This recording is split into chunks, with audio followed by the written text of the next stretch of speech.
I feel blessed that I could pray at the Ramanath Swami temple today.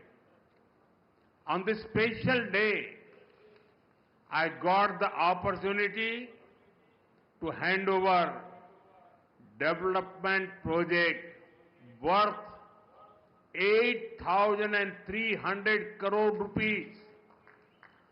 These rail and road projects will boost connectivity in Tamil Nadu.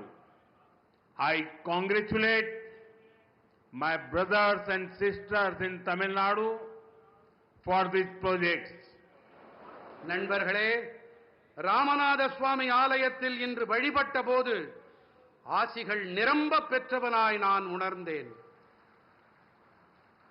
இந்த விசேஷமான நாளன்று